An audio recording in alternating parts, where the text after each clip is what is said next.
Hi everyone, this is me Sushant. आज आपण ransomware म्हणजे काय, ते कशा प्रकारे वर्क करते हे समजून घेणार आहोत.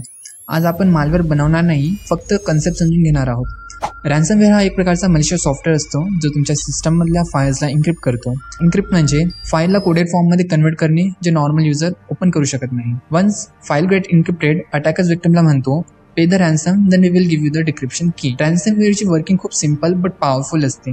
First step, ransomware program system मधल्या फाईल्सला स्कॅन करतो, प्रत्येक फाईल रीड करतो, त्यावर इन्क्रिप्शन अल्गोरिदम अप्लाय करतो, सिक्रेट की वापरून त्या फाईल्सला लॉक करतो. की अटॅकरकडे असते, की शिवाय फाईलला एडिट किंवा ओपन किंवा रिकव्हर करता येत नाही. हेच मेकॅनिझम सिक्युरिटीमध्ये गुड पर्पजसाठी वापरलं जातं, पण रॅन्समवेअरमध्ये त्याचा मिसयूज केला जातो.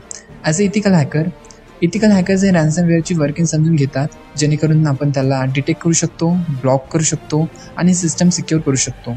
आपण हे नेहमी सेफ लॅब एन्व्हायरमेंटमध्ये, व्हर्च्युअल मशीन्समध्ये किंवा टेस्ट फाईलमध्येच प्रॅक्टिस केला पाहिजे. मी तुम्हाला एक सेफ डेमो सांगणार आहे. हा रिअल रॅन्समवेअर नाही, फक्त फाईल इन्क्रिप्ट डिक्रिप्ट कसं केलं जाते त्याचा छोटासा उदाहरण आहे.